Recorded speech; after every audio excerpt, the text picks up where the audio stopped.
Today I want to talk to you about earthships, autonomous self-heated homes, and my intention to convert this basic greenhouse into an earthship on an extremely low budget. My name's Sam, this is The Spiral Garden.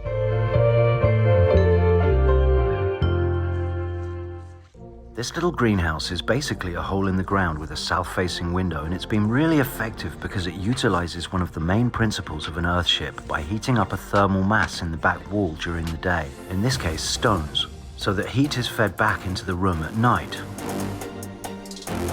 Traditional earthships have 2 layers of glass, creating a greenhouse area at the front, while the car tires in the back wall act as the thermal mass, feeding the heat back into the house at night. Instead of tires, I'm going to use beer bottles full of water because I believe this will be a more effective thermal mass. For the east and west walls, I will use mud and stones, with bamboo and a layer of mud for the roof, supported by a wooden frame. I have a cold water plunge pool right next to the greenhouse, which is fed by a pipe from our canal to keep it fresh, and I've really been enjoying submerging myself for 3 minutes at a time.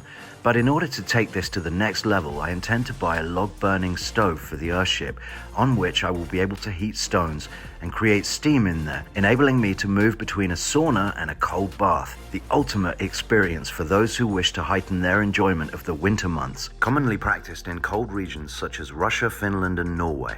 The reason I'm able to build this on a low budget is because our house recently had its doors and windows upgraded for better insulation. So now I have these glass doors sitting in our courtyard, begging to be recycled.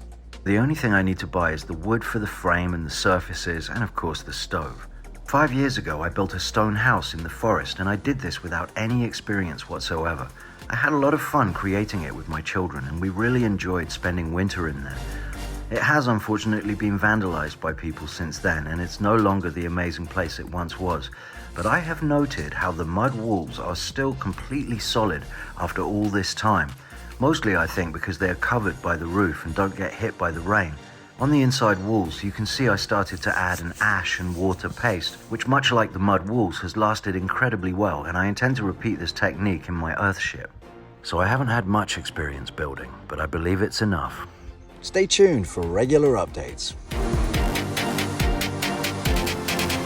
You can support us by buying our paramagnetic cones on Etsy.